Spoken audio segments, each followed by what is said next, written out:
Oke teman-teman, selamat datang di video pertama saya. Ini adalah video pertama di channel Opak Kopi ya teman-teman.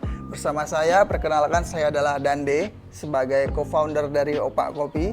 Di sini saya kedepannya akan mereview beberapa alat-alat kopi dan tentunya resep-resep ya teman-teman, resep-resep kopi ataupun resep-resep minuman yang lain yang akan saya share tutorialnya atau cara-caranya di video saya untuk kedepannya.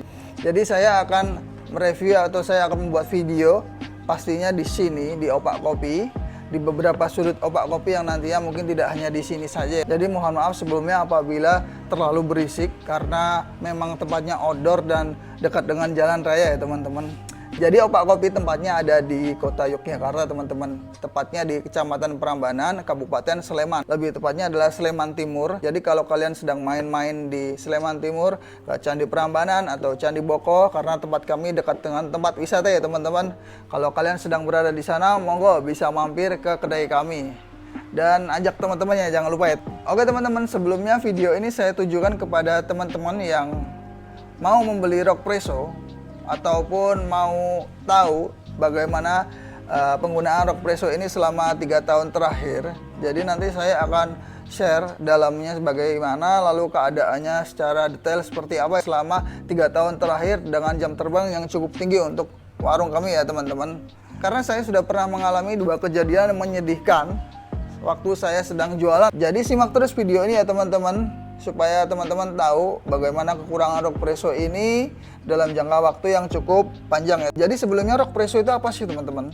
Rockpresso ini adalah alat manual membuat kopi atau membuat kopi espresso. Kalau kalian pernah tahu atau pernah dengar, jadi kopinya ini hanya dengan sedikit air dan rasanya cukup pahit bagi yang bukan penikmat espresso ataupun bagi yang belum sering menikmati espresso ya teman-teman. Jadi volumenya sedikit dan rasanya cukup pahit dan mungkin bisa kaget kalau yang belum pernah merasakan espresso ya teman-teman. Biasanya juga dijadikan untuk campuran susu ya teman-teman. Bisa kalian campur dengan susu SKM, susu fresh milk, UHT. Jadi biasanya yang dijual itu adalah kopi susu kekinian ya teman-teman di pasaran yang sedang beredar sekarang. Kopi susu gula aren, kopi susu karamel, ya, dan lain sebagainya. Seperti itu teman-teman. So, sedikit review dulu tentang pembelian Rockpresso di awal. Kalian akan mendapatkan apa aja nih. Jadi teman-teman yang ingin membeli Rockpresso, kalian akan mendapatkan apa aja. Yang pertama, tentunya kalian akan mendapatkan Rockpresso-nya itu sendiri teman-teman. Jadi ini bahannya aluminium kuat ya teman-teman. Aluminium keras, aluminium isi tentunya. Kalian akan mendapatkan satu buah Rockpresso pembuat kopi espressonya itu sendiri. Yang kedua adalah temper beserta spoon ya teman-teman. Jadi kalian ini bisa digunakan untuk temping espressonya. Lalu yang kedua kalian bisa untuk mengambil kopinya itu sendiri.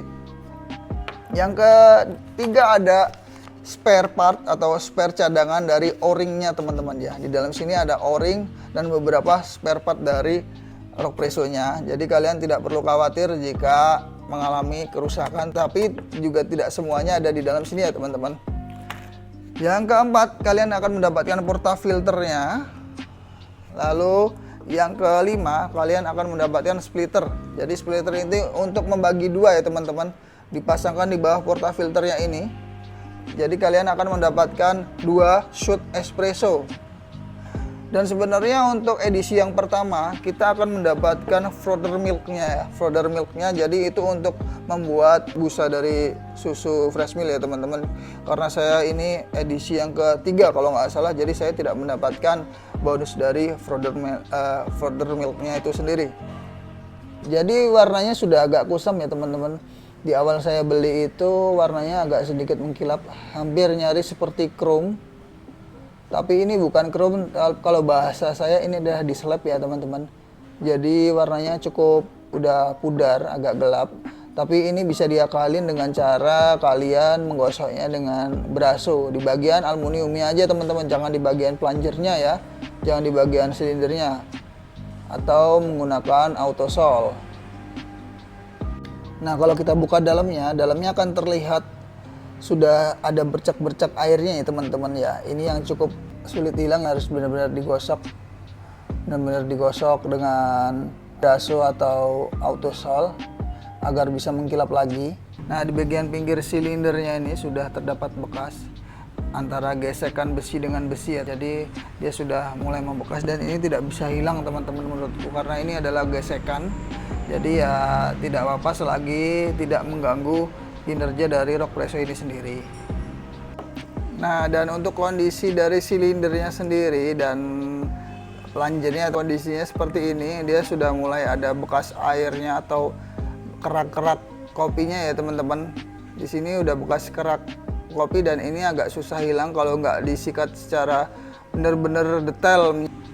Ini adalah bekas dari air panas ya teman-teman. Jadi air panas yang sudah memang benar lama di plungernya ini sering kita pakai, jadi memang hasilnya akan seperti ini.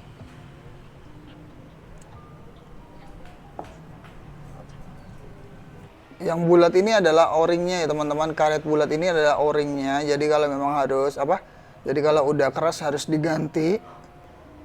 Dan plungernya pun sudah cukup berkerak ya teman-teman, karena ini bekas air panas dan beberapa dari seduhan espressonya itu sendiri. Jadi kalau kena air panas juga lama-lama plastik ya teman-teman, ini bahannya dari plastik akan menjadi seperti ini, ada keraknya dan harus sering-sering dibersihkan teman-teman.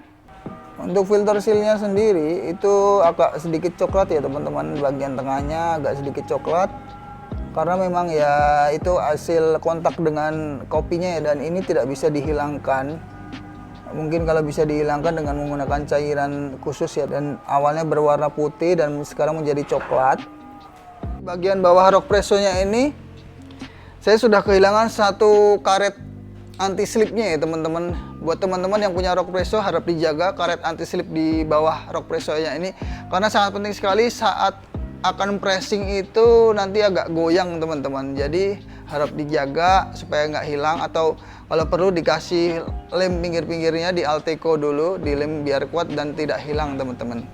Nah, di bagian dalamnya portafilter itu sendiri dulu ini cukup chrome ya teman-teman. Jadi ini mengkilap dalamnya karena memang setelah terkena air panas lama-lama dan terkena ekstraksi dari kopi juga, jadi warnanya berubah menjadi agak gosong gitu ya teman-teman, dan chrome-nya itu udah ngelotok atau lepas teman-teman. Dia udah agak kusam dan dulu padahal ini warnanya chrome dalamnya. Di bagian bayonet ringnya ini saya pernah mengalami patah 2 kali ya teman-teman. Itu pertama retak, yang kedua patah.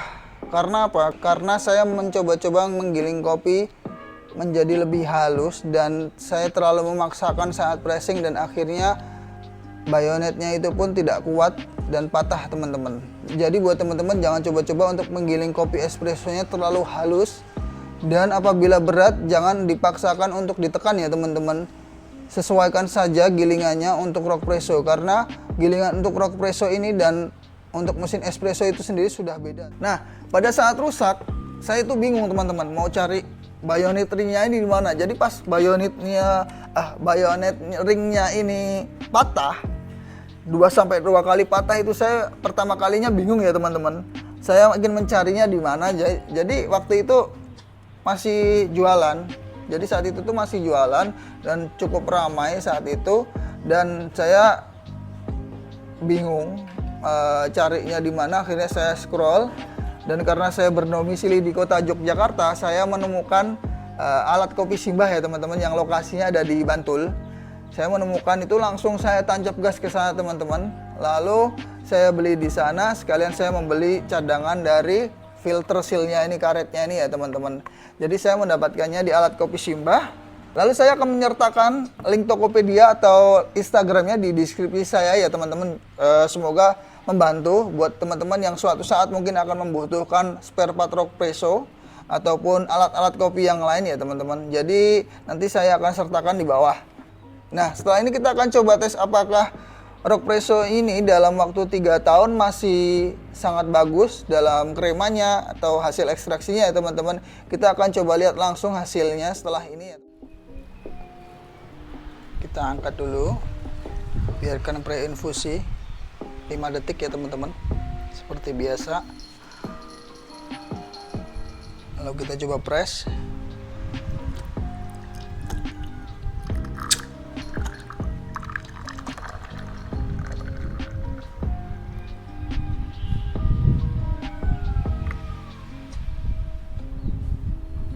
Dan hasilnya masih cukup bagus ya teman-teman. Kita bisa lihat hasil kremanya masih cukup sangat baik, sangat bagus. Masih terlihat kuning, pekat, dan ekstraksi dari espressonya pun masih juga terlihat bagus.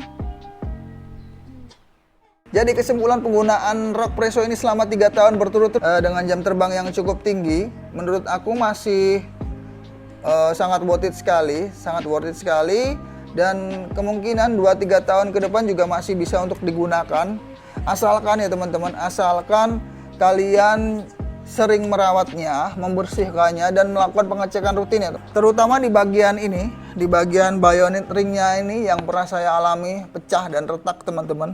Itu harus selalu dicek, dan filter sealnya ini juga dicek ya teman-teman. Filter sealnya ini dicek, apabila sobek ya harus diganti.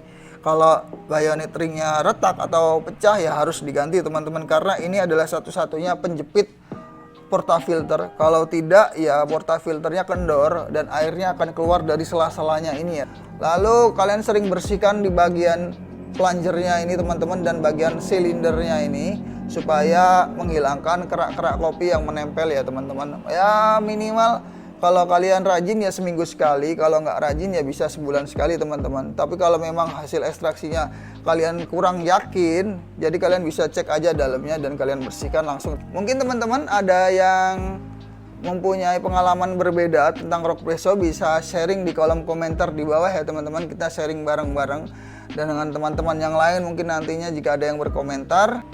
Terima kasih telah menonton video ini. Jika video ini sangat membantu, jangan lupa untuk klik like dan subscribe di bawah teman-teman, dan share ke teman kalian supaya video ini tidak berhenti di sini aja.